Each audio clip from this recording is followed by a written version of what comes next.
Imirwano ikomeje guhanganisha umutwe wa M23 n'igisirikare cya Congo FARDC iri kugenda irushaho gukaza umurego. Kuri ubu imirwano hagati y'umutwe wa M23 na FARDC yakajije umurego muri teritwari ya Masisi.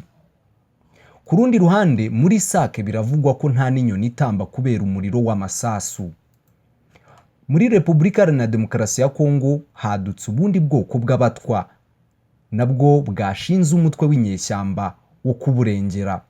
Bagabye igitero bica umuturage ndetse barasahura. Biravugwa ko barwanisha intwaro gakondo ndetse ko ngo bari kurasa imyambi yaka umuriro kandi isize ubumara. Ibi bikaba byateye ubwoba abaturage kuko ari ubwa mbere ngo bari babonye ibi bitero mu buzima bwabo.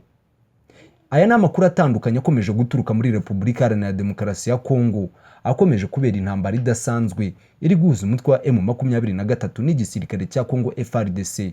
Wifuza kuzajya uhora ubona ama updates tuba twabateguriye, icyo usabwa ni ugukora subscribe ndetse ugakanda no kuri ako kamenyetso k'inzogera kugira ngo ujye ubasha kuba uwa mbere mu kubona inkuru tugenda tubagezaho 5 kuri 5.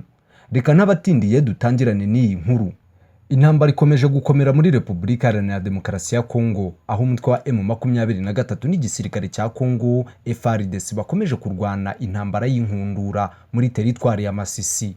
Biravugwa ko kuri ubu hakomeje kugenda humvikana urusaku rw'amasasu rw'imbunda ziremereye n'intoya, ahakomeje kubera iyi mirwano iri guhuza uyu mutwe w'inyeshyamba wa M23 n'igisirikare cya FARDC.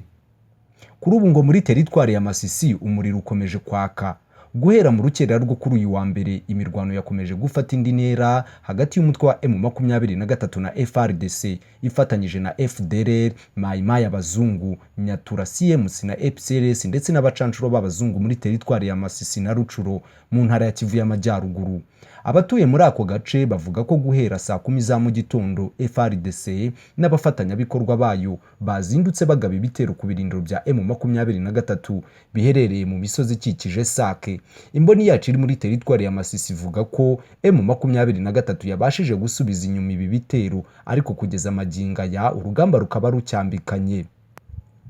Aya makuru akomeza avuga ko abarwanyi ba M23 baturutse mu gace ka Kishishe bateye ibirindiro bya FARDC biherereye muri Kirima muri groupement ya Mutunda muri sheferi ya Bwito werekeza mu gace ka Kibirizi. Nyuma y'iyi mirwano ikomeye ubu umutwe wa M23 ugeze mu gace ka Bipingu mu birometero 5 uvuye Kibirizi. Bikaba bivugwa ko uyu mutwe wa M23 ushobora kurara uhigaruriye.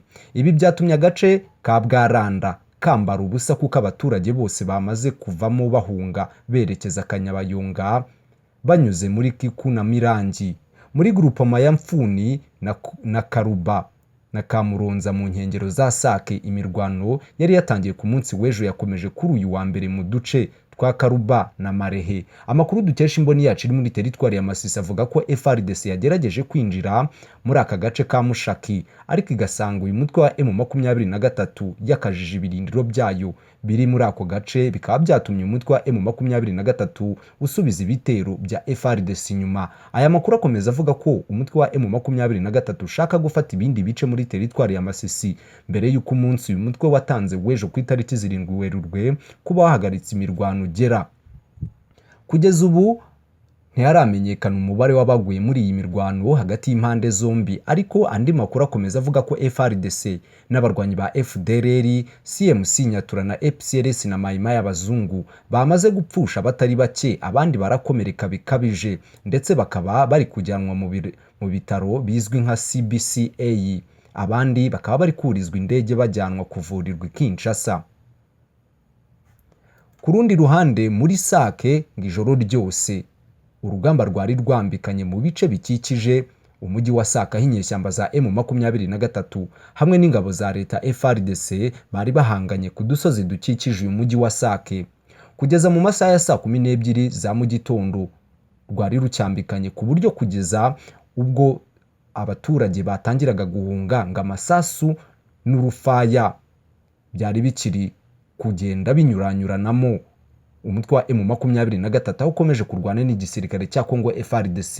Iyi mirwano biravuga ko ngo yaba igamije kwigarurira uyu mujyi, ariko ngo ingabo za leta FARDC nazo ntiziva ku izima, bityo inyeshyamba za M23 zikaba zaramaze kuzenguruka uyu mujyi zigakomeza kubamishaho ibisasu mu gihe nabo batorohewe.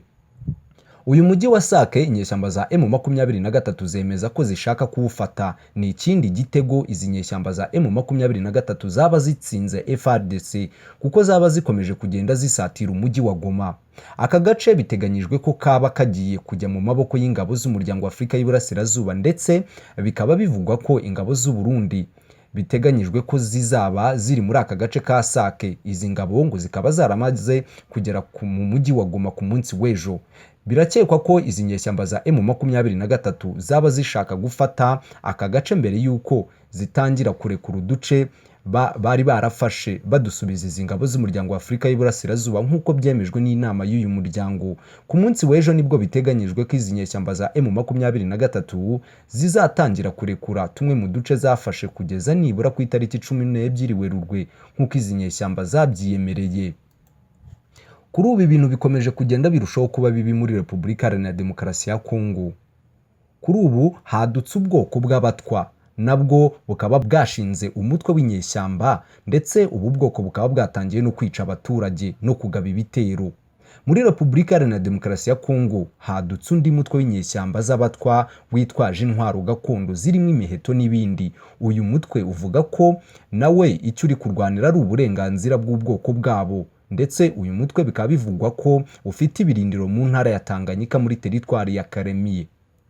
Uyu mutwe uvuga ko ari inyeshyamba z'abatwa ngo wagabye ibitero ukoresheje imiheto, uhitana umugore, banatwika amazu kandi hakomereka benshi.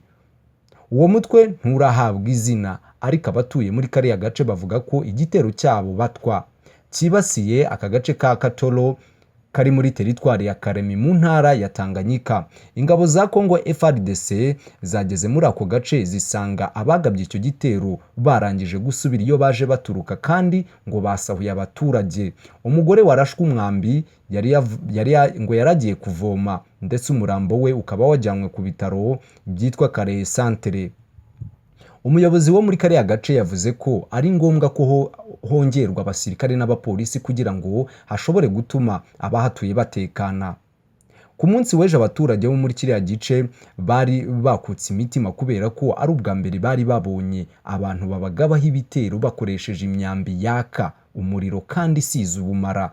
Igihugu cya Kongo gikomeje kugira ibibazo bikomeye by'umutekano muke bitewe n'uko iki gihugu ubuyobozi bwacyo budakemura ibibazo bituma buri bwoko bushinga umutwe wo kubarengera, bigatuma uko bwije n'uko bukeye iyi mitwe irushaho kuba myinshi. Ariko ikibabaje nuko muri iyi minsi imitwe ishyirwa mu majwi ari M23 na ADF, mu gihe muri kino gihugu cya Kongo habarurwa imitwe irenga 131, aho gukemura ikibazo cy'uburenganzira bw'ikiremwa muntu bwibagiranye muri iki gihugu, aho abantu bapfa uko biboneye kandi leta ibirebera ntigire icyo ibikoraho. Ngayo nguko rero aya ni amakuru akomeje guturuka muri Repubulika Iharanira Demokarasi ya Kongo, akomeje kubera intambara idasanzwe iri guza umutwe wa M23 n'igisirikare cya Kongo FARDC. Wifuza kuzajya uhora ubona ama updates tuba twabateguriye, icyo usabwa ni ugukora subscribe ndetse ugakanda no kuri ako kamenyetso k'inzogera kugira ngo ujye ubasha kuba uwa mbere mu kubona inkuru tugenda tubagezaho gatanu kuri gatanu.